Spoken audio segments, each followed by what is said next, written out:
Yo, what's going on, guys? My name is Alex, and the season has officially started, and teams have played about 4 or so games up to this point.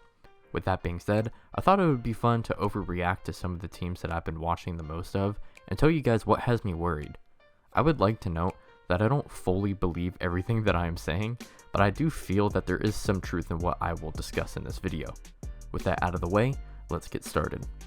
So my first overreaction right now is that Westbrook just needs to stay home. So the Lakers are trash, kinda like how I predicted in my previous video, and honestly, I didn't think it would be this bad for Westbrook. Currently, he is averaging 10 points, 6 rebounds, and 4 assists on 28, 8, and 80 shooting splits. You heard that right. He's shooting 28% from the field and 8% from 3. Westbrook hasn't been a good shooter really ever besides early in his career with the mid-range, but this is an astronomical low. Do I think it will continue to stay this low? Probably not, but I do think it will be worse compared to last year. It seems Darvin Ham is doing his best to make Westbrook more of a role player on this team, taking the ball out of his hands more often than not, and putting Westbrook out there as a shooter. And whether you think this is a good idea or a bad idea, this just hasn't worked out. Defenses are putting their centers on Westbrook and just ignoring him on the wing so that they can roam the paint. And not only can Westbrook not capitalize on this because of his lack of shooting, but even if he attacks the basket, the center is just right there to contest any layup, and if Westbrook makes a mid-range, they'll just live with that. This defense also messes up everyone else on the team because it makes it harder for players to get good looks at the rim because there's always a help defender and sometimes multiple depending on who's on the court. Westbrook at this point does not fit the Lakers at all, and if we're being honest with ourselves, his trade value is just getting lower and lower, so it may get to the point where Lakers just send Westbrook home, or just not play him at all and sit him on the bench because they can't find a trade suitor for him.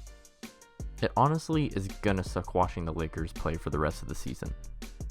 For my second overreaction, I think Ben Simmons is worse than I thought it was gonna be. Coming into this season, I knew it was going to take some time for him to get into the swing of things, but I felt that he was going to still perform well enough to prove doubters he's still good and a solid player. However, in his first 3 games, he's averaging 5 points, 6 rebounds, and 7 assists, and while the rebounds and assists are good, he's only shooting 4 times a game. This is under players like Joe Harris, Patty Mills, Royce O'Neal, and Nick Claxton. To me, this is just unacceptable. Simmons needs to be more aggressive on the offensive end to be effective as a passer and a screen setter. If he isn't going to attack, it won't matter whether he is going to be the screener because the defense is just going to ignore him knowing that he's not even going to look at the basket and he's just looking for the pass. So they'll just anticipate the pass rather than him scoring. Simmons has been aggressive on the defensive end, but has been to his detriment. He's fouled out of 2 games already, and again, he can't be effective if he's not on the court.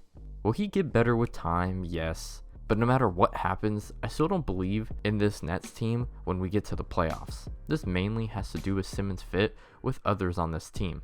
Obviously, him next to Kyrie, KD, and players like Joe Harris will work, but when Simmons is on the court with Nick Claxton, the spacing is just not good at all, and if Simmons is running center, there just isn't enough defense to surround him on the floor, and Simmons will most likely get matched up against bigger players like Giannis and Embiid, and I just don't think he can hold his own against those guys. Simmons' flaws really mess up the fit of this team, which was already questionable, but Simmons has other skills that the Nets need, like defense and his playmaking. If he can be more aggressive without fouling, and he can learn to attack the basket a little bit more often than he is now, I think this will be more effective for the Nets. I'm just not sure if that will happen, but I am rooting for him to succeed. For my third overreaction, Paolo is him. What a rookie debut for Paolo. I had him winning the Rookie of the Year already, but man, I was not expecting this early in the season. So far in 4 games, Paolo is averaging 22 points, 7 rebounds, and 3 assists. He's shown just how great of a player he is, being able to bully people in the post, take people off the dribble, and surprisingly be able to get to the line at ease where he's shooting 9 free throws a game and shooting 80% at the line. The last rookie to average over 8.5 attempts per game from the free throw line was Shaquille O'Neal back in the 1992-93 season. I also didn't realize how good of a passer he is. His versatility in general is great for him, especially at that power forward position, which in my opinion might be the hardest position to play because of all the responsibilities power forwards have to hold for a team like scoring, passing, and defensive versatility. Now, Paolo's shooting splits aren't the greatest, only having a 54% true shooting percentage, but he's a rookie, and with more time and more reps, he could improve on this. I was high on Paolo, but I'm even higher on him now, and this Magic team has a lot of potential outside of Paolo, but it's even higher because of how good Paolo is right now. He's definitely bringing excitement to Orlando, and I'm down for it because the Magic in a couple years are going to look really scary with how much talent that they have. With my fourth overreaction, Ja Morant is taking another leap, and it's honestly looking really scary. Ja Morant is back, and he's better than ever. So far in 4 games, he's averaging 35 points and 7 assists on 54, 60, 86 splits. That's right, Ja Morant has added a 3-ball to his game, shooting 5 threes a game, and he seems to be even more confident taking these threes either off the dribble, off the catch, and even pulling up in transition or off a screen. Now, I don't think he'll be able to shoot 60% from 3 all season. That's just not sustainable at all, and not even Curry could do that. But even if he shoots around 37-38%, it would be a noticeable improvement from last year where he shot 34% from 3. So far, him and Tatum are in the running for MVP, and I thought at some point this season we were going to have to talk about Ja as an MVP candidate, but I didn't think it was going to be a serious conversation. If Ja can keep this up, he will most certainly be a serious candidate. Keep in mind as well that Ja Morant is playing without Jaren Jackson Jr.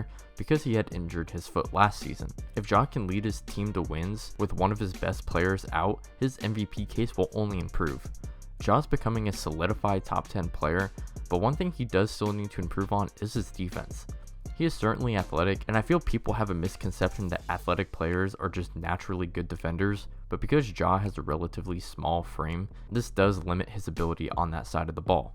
If he could show signs of improving this season on the defensive end, we will have to have some serious conversations about him, but I'm not expecting a jump in that area of his game yet.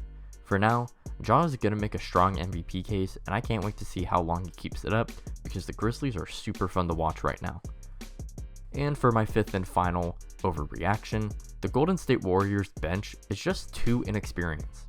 Although the Warriors are 2-2, they have lost to some of the better teams in the West like the Nuggets and the Suns, and have been able to beat teams that they really shouldn't lose to like the Lakers and the Kings. The starters have been looking great as well.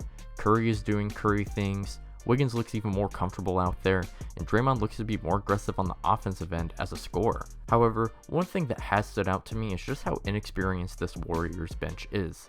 Sure, they did sign veterans like JaMychal Green to fill in that Otto Porter role, and Dante DiVincenzo, but he's still really 26, so I don't know if he is considered a vet or not. Their other key guys off the bench are Wiseman, who's 21, Moody, who is 20, and Kuminga, who is also 20. All 3 of these guys have a negative box plus minus, meaning that their team gave up more points than they scored when they were on the court. The worst out of the 3 is Kuminga, who had a negative 16.6 box plus minus.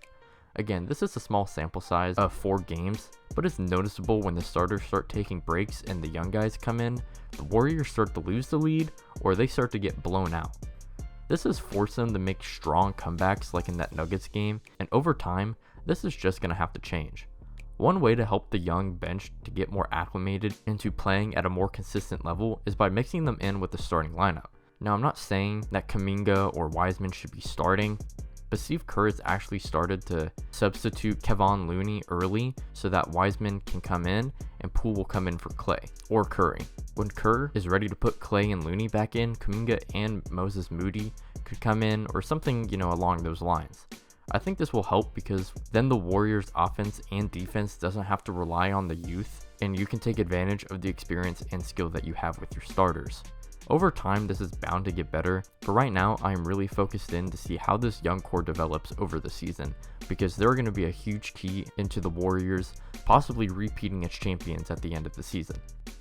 Well, those are my overreactions after the first 4 or so games of the season. If you enjoyed, make sure you guys like and sub. I'm trying to reach 100 subs by the end of the year, so it would be much appreciated.